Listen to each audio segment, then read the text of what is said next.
Hello, today we have another anime, but not the usual one. Yes, I say it every time. But now a really unusual anime here, guys. Make trips to a parallel world sounds already cool. So I'm standing on millions of corpses. The anime begins with an acquaintance with the main character named Yotsuki, and he is, of course, a closed guy because it's fashionable. At school, he is bored, and at home, he plays video games and is sad on one of these boring days. Our boy remains on duty in the classroom. With him, two more girls stay in the room. The local beauty, Shinda, and the quiet, excellent student, Kusuka. They somehow stare suspiciously at our hero, suddenly, somehow. Stare suspiciously at our hero, suddenly, some. Kind of crazy happens, and our hero is transferred. The girls immediately meet him in the world there, but they do not have time to explain what is happening here because this not fully loaded creature appears, which also does not finish the phrase. He instructs our heroes to complete the task from old age and meet in 14 days. He also says that after each completed stage, new participants will appear in the group. The heroes will have to complete the last stage in a team of 10 people. Then they show us the girls in their classes in this game. Shinda is a wind sorceress of the 3rd level, and Kusuyu is a swordsman of the 1st level. It's time for the guy to spin the roulette to decide on the character class, and Yusuke, of course, gets a farmer class absolutely useless in the game. The girls catch the tilt and tell more about this world in general. First, Shinda threw here. She was able to complete the first quest and return to our world. Then the game master ordered her to make friends with Kusuyu. Well, without thinking twice, pushed them both to complete the second task. The girls coped and returned home. Now it's time for Yusuke. Shinda teaches the boys to use the inventory and also shows magic circles that contain fragments of memories of the past passage. At about the same time, a goblin attacks the heroes, and then we understand that Shin and Kusa are useless allies. One wind magic is no stronger than an ordinary hairdryer, and the second is very afraid to fight. Less than a minute has passed since our hero was killed. The good thing in this world is the system of rebirth, while at least one of his allies is alive and our boy is using it. He kills a goblin at the cost of his life, and after a few seconds is reborn in the same place by the evening. Shinda tells that for completing the quest, the newcomers can ask the game master any question Shinda asked why they chose her, to which he received an answer that it was the desire of one of her acquaintances. Fighting asked who the creators of this game were, to which he received an answer that they are from the distant future. Our hero is a little driven, but there is no time for this. The action begins. They were attacked by a troll who ate Shinda. The boy only managed to save the oblique one that was left without a hand. By the way, the hand does not grow back because it is in the troll's stomach, which means it cannot recover like Shinda. Yes, the guys come to the village where everyone called them heroes. They find the headman and ask him if there is a task for them. And of course, the task turns out to be to kill a troll. Yusuke is back in tilt after a little thought. He decides that it would be best to act solo and leave Kusu in a safe place, so that if anything happens, he can be reborn, and at about this moment, we understand that the kid has a little mental problems. Then our kid sees a flashback from the second quest of the girls there. They discuss who they like from the guys. Says what she doesn't like is that the guys call the surname Yutsuyu, although there are 2 types with this surname at school. So the hero decides that it's not about him. A powerful leveling begins on the goblins. Yusuke quickly reaches the 9th level and suddenly notices that the bites have changed the status, is dead. The troll attacked the village and there is no more time to delay the battle. The kid runs to the place and immediately sees a circle of memories where it turns out that Kusui tried to train with the ball, tried to save people during the attack, and eventually saved one kid at the cost of his life. This gives our hero motivation. He teases a troll at himself, by the way. This troll reminds more of a frog, that he jumps all the time. Okay, Yusuke kills a passing goblin at random and raises the 10th level. Time freezes and the master appears. It turns out that after getting the 10th level, you can re-spin the wheel of choosing a profession. This time the guys fall out cook, but it's even good. First of all, he has a very sharp knife appeared, and secondly, a unique skill that allows you to see the internal organs of other creatures. The boy on easy rips open the troll's stomach and resurrects his girls. This time, the team acts carefully. They are systematically resurrected. They exhaust the enemy. And in the end, our boy climbed into his belly, thereby distracting the troll. And Shinda climbed on his head and blew it up with the help of wind magic, to be honest. It looked a little stupid, but let's say the quest is completed, the master of the game appears. The hero asks him what will happen when they pass the 10 stages of the game. The weirdo shows them one of the options for the future where the heroes are fighting with some kind of dragon. In general, this scares the guys, but not Shinda. She just went to training the next day, or rather the evening. Our hero goes for a run. Suddenly, the game master called him and gave him a new task to drive up to the girl he will name. And now our boy is already at school in the women's toilet. So girls want to take naked pictures of another girl. The boy understands that it's bad. So he grabs the phone of the main instigator and breaks it. Then other phones are broken. Here's the equality of the sexes for you. The boys would have him for such a long time. Well, you understand. By the way, the girl he saved is called Yuka, and she is not very happy about the rescue of Yuka, in short, the streamer. And that girl from the toilet is also a streamer, and they had a media conflict in which Yuka is so to blame. But this is not a reason to take revenge in this way. In general, the heroes diverge. The next day, a new quest begins, of course. Yuka is the fourth member of the team. She gets the role of the Sorceress of Fire, and the heroes catch a new quest to open 5% of the map and deliver the parcel Raidador Boar time limit of 40 days. As you understand, the quests become more difficult every time, and we also find out that Juka reconciled with the girls from the toilet. Somehow it sounded strange. In short, they found a common enemy in Yusuke and reconciled on this basis. Yuka is generally adapted to the cellular level, but we do not condemn at school everyone survives as best they can. And meanwhile, a giant centipede attacks the heroes. The hero finds her blind spot, jumps in there, and cuts off all the legs of the creature. Okay, there were not 40 of them, but more than 2 for sure. Then he helps Kusuya and chop off the insect's head. So actually we won. Then we see a flashback of Shinda. In short, she had some kind friend who did something because of her appearance. Well, or something like that. I watch an anime attentively. And Shinda herself is near a gangster family. So she was also bullied at school, not by children, but by teachers, though she was lucky because other students joined her. So Shindo reported the opinion that friends are power, and when she got to the first quest, the girl turned out to be completely alone and powerful. Because of this, she got angry. Therefore, she asks Yusuke to help her survive in this world the next day. The guys get to the place where the village they saved used to be, although now there are only ruins left here. The fact is that time in this world flows much faster than in hours, and many years have passed since then. The hero asked the merchant, what is a Rodorba? That he replied that this country, which is located at the other end of the continent, and there are 30 days to ride horses there. Well, there's nothing to do. You have to look for options on how to get there, and then how not to become the bandits. Yusuke, of course, tried to fight with them, but that's what the problem is. If you hurt other people, then the game master reduces experience points. Therefore, we have to run away along the way. The guys lose the Shinda.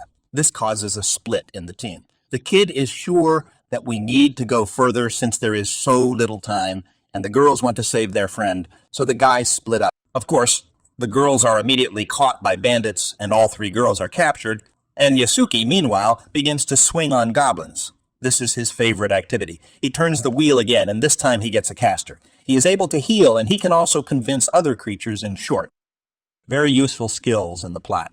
When he got to the nearest town, Yusaki got into a duel with a knight to get horses, but he lost pretty quickly. By the way, the knight's name is Kakabo.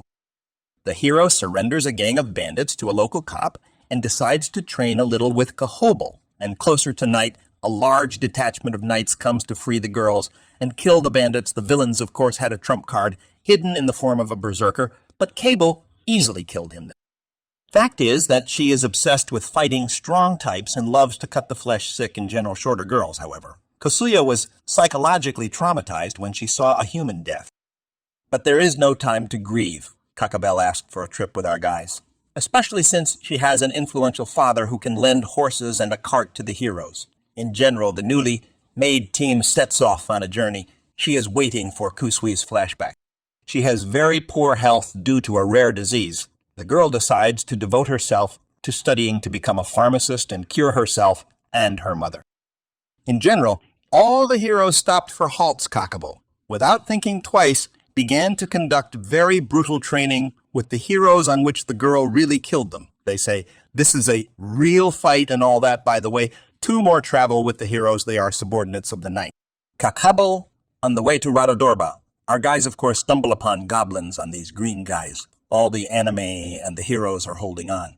They begin to accumulate experience, and even Kusiwa kills his first goblin, from which he catches Tiltig. The next day, the guys notice a caravan that was attacked by monsters, and Yusuke says that it's not their business and we have to go further, but Kusuya resolutely, intentionally has nothing to do to save people. We have to split up again. This time, the boy goes with Kusui to the rescue. Continue to move. The wolves turned out to be quite strong enemies. However, the heroes are almost immortal, so they coped with Fluffy plus Kahobel. She came to the rescue and easily beheaded the cubs. Yusuke treated the people from the caravan, where it quickly became clear that the soldiers from the kingdom of Diok had captured the heretics from Radodorba and were taking them to execution. And now the heroes are really at a dead end what to do to help the soldiers or save the heretics. Wei was not very fond of the kingdom and was even ready to fight with them right here and now. But the heroes convinced her, while in short, they tell us about the conflict between religion and the state, but I don't care about your kindergarten at all. If I want real 10, I'll read the usual news. And we'll miss it all. In short, the guys get to the mountain range and the soldiers of Diok offer to shorten the route. The heroes go into some cunningly tortured cave that works on water mechanisms there. The soldiers of Diok and attach the heroes. They lock the guys in the cave and they themselves go along the usual path. There is nothing to do. They have to go through a cave that consists of a bunch of different traps. The benefit of our heroes are immortal. They can plot a route for others. One of the traps works on Yusuke and throws him into a very deep pit. The girls go further as there is less and less time, and our boy will try to get out of there on his own. The guys get to some location and meet a gargoyle. I certainly wouldn't call this creature gargoyles in general. Meanwhile, our kid gets out of the pit. We catch flashbacks there, and that's it. But to be honest, we don't care. We already know that Yusuke is a bit of a psychopath. He finds the corpse of one of the knights is sad and goes on, and the girls meanwhile fight with the monster. He turns out to be very strong and kills Kahababo. The next goal is Shinda, but the girl accidentally kills a bat and raises the 10th level time stops, and you can spin the wheel to choose a new profession. The girl becomes a warrior. She remembers what Kahabel taught her and beautifully kills the monster at the same moment. Yusuke comes to the location. The kid, without thinking twice, jumps after Kakabella's body and saves her, although it took him a lot of strength to do it. The monster's blood absorbs there and all that. The girl, in gratitude, kissed the sleeping hero, and in the evening, the kid woke up and gave out the base. In general, he thought that the name of the village in the parcel was not specified in the quest, so any village and any parcel could be suitable for completing the quest. However, in order not to risk the hero, Yusuke, Yuko, and Kakabali split up again. Dioka goes after the soldiers, and the girls and the knight try to find any goods that need to be delivered to Radadad. Our hero immediately comes up with a plan in general. He plays a scene like he defected to the side of heretics. If the soldiers do not release his brothers, he will devote his immortal life to spreading the teachings of the Holy Church. The soldiers are a little shocked what to do. They were given until dawn, but after a couple of days, Yuka did not return, who plays the role of a traitor. They say she will help catch Yusuke. The captain of the soldier and his assistant go with Yuke, and the other soldier remains to guard the prisoners, of course. The soldier killed Yuka because he did not trust her from the very beginning. They captured her before she resurrected and returned back to the camp, and there Yusuke had already killed all the heretics. Well, so that there was no doubt at all, and the captain burned them in shock, whom he will now bring to execution. In addition, the hero also set fire to the wagon and stole horses. In one word, a complete trash. Of course, in fact, the heretics are alive, though Yusuke still had to burn one soldier for plausibility. These heroes will still be auctioned in the future. Then Keikabo comes for Dioko's soldiers and takes revenge for his comrade. The guys take the soldiers' heads as another parcel and set off. We are shown a pretty cute adventure of the heroes to the city, if we do not take into account the fact that they have severed heads in their cart. Kahobo is still trying to talk to Yusuke. The girl is still overcome with romantic feelings, but we are not up to it. In the meantime, another group finds the goods that need to be delivered to Rodado, although their path was useless since the parcels turned out to be the heads of Diok soldiers. So the heroes completed one of the two tasks. It only remained to open 5% of the hero's card. They started from Rotadorb in different directions, and in general nothing foreshadowed trouble, but the weather had other plans. A blizzard suddenly broke out, and the heroes had a hard time there. Are quite a lot of reflections and flashbacks from the main characters, and I don't like it, so what's right? We skip this. By the way, the 10th series has a cool live-action ending where a Japanese woman makes a snowman fun, and our Yuki starts hallucinating from the frost. She sees herself as a magical girl in general. Kusui freezes to death and cannot be reborn anymore. Shinda falls under the water and also cannot be reborn. Yasuki falls into some dungeon and follows the worm to get out at least somewhere. However, another worm attacks him and eats the boy. Stupid, but it's true. There remains only Yuki, who already wants to give up, but hallucinations do not allow her to do it on the way. She meets some girl on a giant seal who knows that Yuka is a player.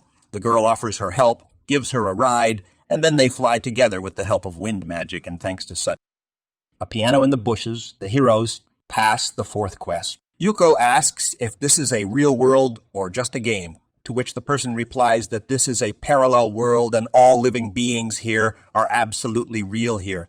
The heroes catch another tilt, especially Yusuya, who is reminded of a burned man. The hero suffers morally, and the girls just discuss it.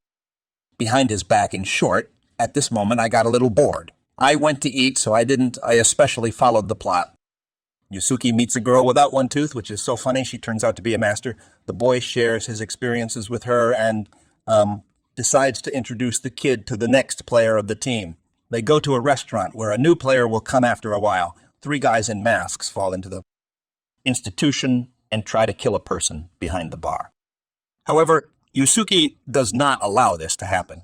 One of the attackers loses his mask, and we understand that he is the next player. The person shouts that it is the Yakuza who should be killed, but Yusuke says that killing nothing can be solved, which sounds hypocritical on his part. Then the boss of the attackers comes into the restaurant, pulls out a gun, and prepares to kill our hero, but the Gene gives Yusuke his magic glove. The boy activates his skill and defeats the boss. A new player and his younger brother runs away from the cops and asks Yusuke the alignment of the game, to which our psycho replies that the more people in the team, the higher the chance of winning. So he saved the brothers. In short, our hero suffers from megalomania and sincerely enjoys the game. And they show us the trailer for the 2nd season, which of course I will retell if this video will have a lot of views and likes.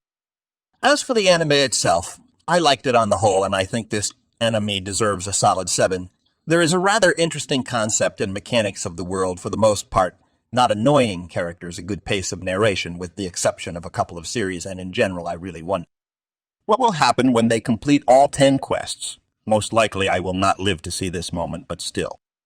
In short, you can take a look at the holidays if there is nothing to do. But by the way, everything is as usual. Likes, subscriptions, comments from me, new videos on this for sure. We'll still see you for now.